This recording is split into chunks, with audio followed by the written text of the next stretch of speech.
We've got a few things to talk about. Firstly, we're going to talk about Jimmy Butler and Dwade. A little bit of just drama there, just a little bit, and we'll see what we think about that. But also, speaking of drama, the GM of the Bucks is saying, "Yeah, if you want Giannis, we're going to gut your team." That's pretty interesting. We're going to cover that as well here on the Basketball Bulletin.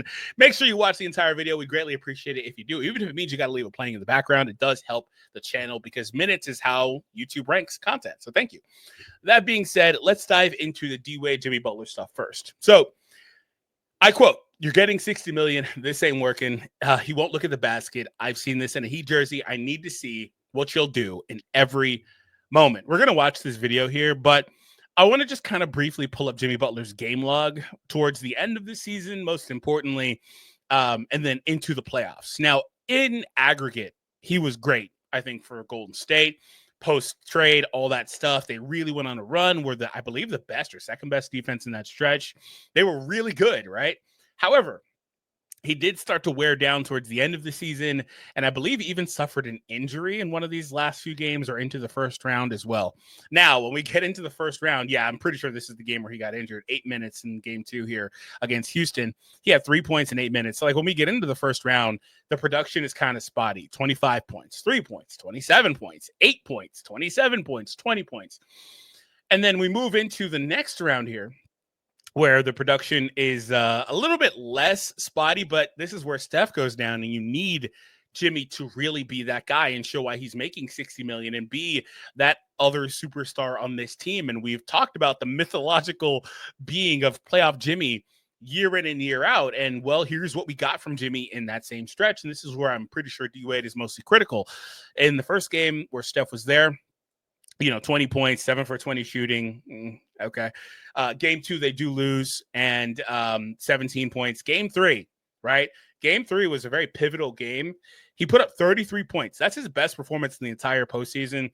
33 points, 12 for 26 shots. I really like the field goal attempts, 26 shots. He also had 9 free throws in that game, so you can tell he was very aggressive.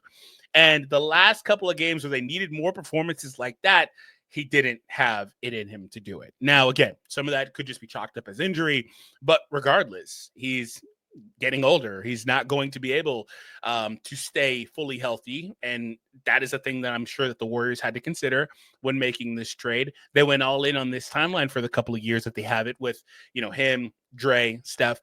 They really went all in, and they made the move that they thought would be good enough. Now, I think you can make an argument that series could go the other way if Steph was healthy, but he wasn't. And in this case, Jimmy underperformed, right? Again, could be injury, but he just underperformed regardless.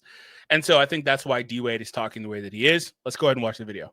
Well, with Golden State, I think the thing with Jimmy is I didn't like the way he just approached the game. Like, I know Jimmy is a pass-first guy. I know he's about getting his teammates the ball and want to see them shine. But it's a point where you're getting 60. Mm-hmm. This ain't working. You got to go. Yep. He won't look at the basket. And I've seen this before. I've seen it in the Heat jersey. And so, in the sense, like when Pat come out, Pat say, we didn't want to give you extension, it's not always because of injury. Sometimes it's, I need to see what you're going to do in every moment. Not just in one moment. We saw Jimmy in the bubble. He was off. He was a dog. Yep. I saw Jimmy in another finals too against the Denver Nuggets, and he did the exact same thing he did the other night. He did not look at the basket. Right. I don't want to see that. Like Jimmy Butler is too good of a basketball player to not have his imprint on the game. And sorry, sir, when it's time for you to take over, you just have to. And even if you can't do it from the standpoint of you ain't making those shots, I don't care. All right. Shoot.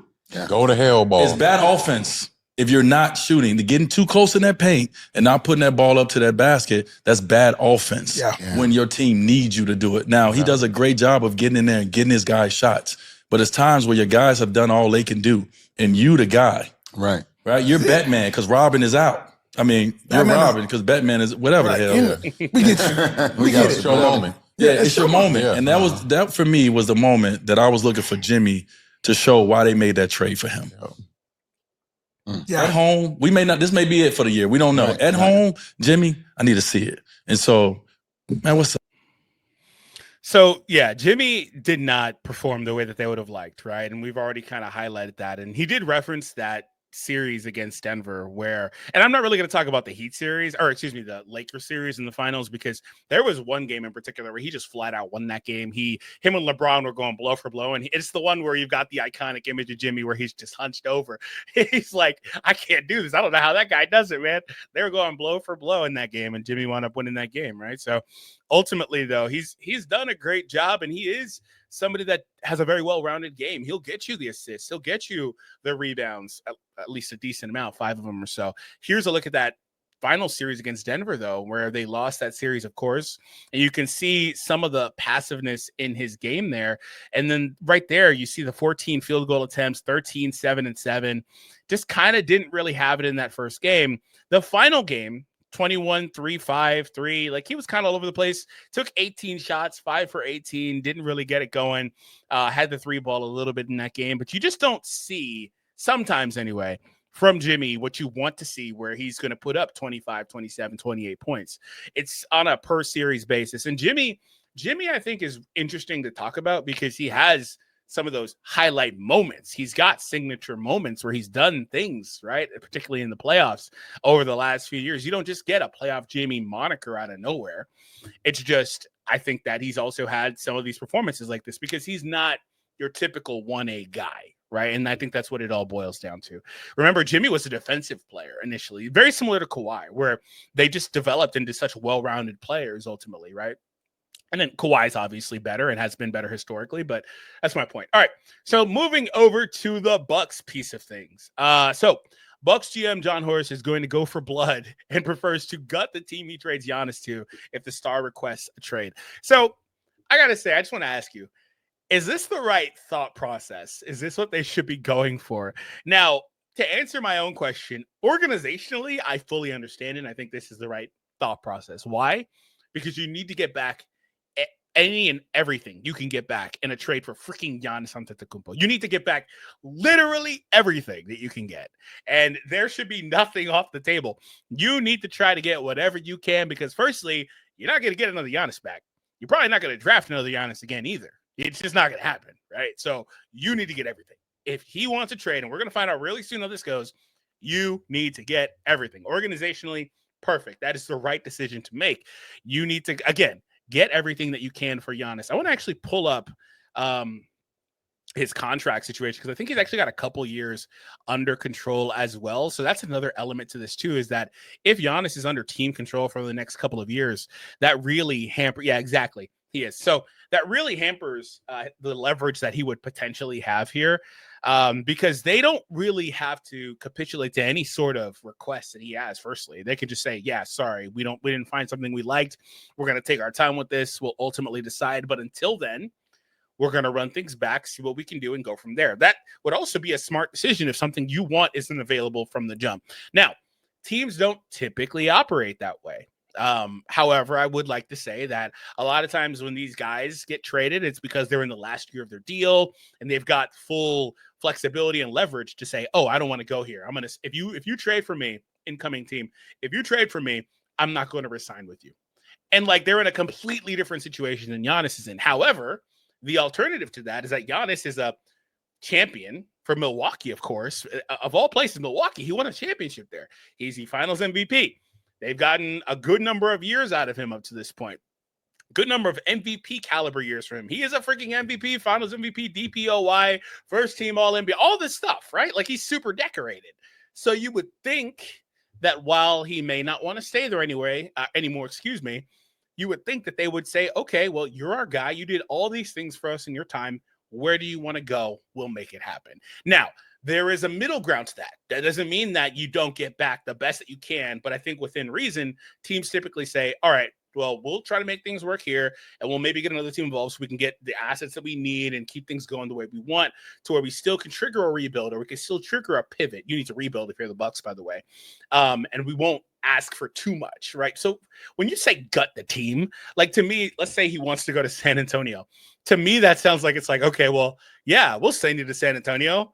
Hey, San Antonio, here's our package for Giannis. If you want him, here's our offer. Give us Wemby. San Antonio's going to hang up the phone. They're not going to do that. Like, you could say he's better than Wemby right now. It doesn't really matter, but you've got another 15 years of Wemby. Like, they're not going to do that. And also, Giannis isn't going to want to go there because he wants to play with Wemby. Like, it's not going to, you know what I'm saying? So if you do that, that just doesn't make any sense. We've also seen situations like that in the past where, like the Kobe situation where he requested a trade. They were like, oh, well, we want these guys. He's like, no, I want to go play with those guys.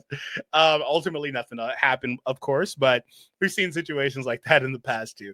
But this extremely, honestly, I commend it. It's extremely cutthroat to say, yeah, we're going to gut whatever team. But I got to see them put their money where their mouth is and then see it actually wind up happening. But yeah, I think that it's kind of a gray area because I think they should do right by him. I understand that he's not wanting to stay and is not being loyal for the future, I guess, but he's been loyal up to now. He's giving you all the things you need. It's not like he's leaving and underachieved there. I think he won a championship. I think that's good. But he's also made it very clear, particularly over the last handful of years, 3-4 years, where he said things like, hey, I want to win. And if I'm not able to win, then I don't know where that is. I don't mind winning another play. Like he said basically this stuff. And yeah, if you're the Bucks, you went all in, you made the Dame trade, it didn't work. And you've really made other decisions that have hampered your franchise to where you don't have a pivot option. And so that's why I think really with Giannis, I don't think that he thinks that he can't win per se, because I think he has to have a certain level of confidence in himself. I think he looks at the landscape of the Bucks and says, this team can't really get much better. So unless it's a Hail Mary, we're not going to win. Like we can win, but we're not going to win, right? And especially when Giannis goes out there and he plays the way he did in the playoffs and he does year over year in the playoffs, putting up 32, 12, and 6. It's like, well, how much more can you ask for? Like, how much more can you ask for? Seriously. So ultimately, and then also the situation with Dame's injury. That's another thing. So like he's looking at it and who knows how Dame comes back. He's looking at it like all these other things to where assuming he asks out for a trade, I can understand it. But if you're the Bucks, you need to get back everything you can to trigger a rebuild. But what does within reason mean? Because you're not going to get Wemby. Let's say you're dealing with San Antonio. Can you say, give us Stephon Castle. Give us a 3 pick. They have 3, right? 2 pick. It's 2 pick, right? Give us a 2 pick. That honestly, San Antonio may laugh at that offer. They may that's too much, right? They may say that's too much. They wouldn't want Fox back because they're again probably trying to rebuild, and they've already got Dame. Who knows what happens with that? They need to get off that contract. But can you ask for a lesser package that doesn't include the star on the incumbent team? Like, can you do that? I think within reason that may be the best choice. But again, I fully commend the effort. Organizationally, that is the right decision. Let me know what you guys think overall on that topic.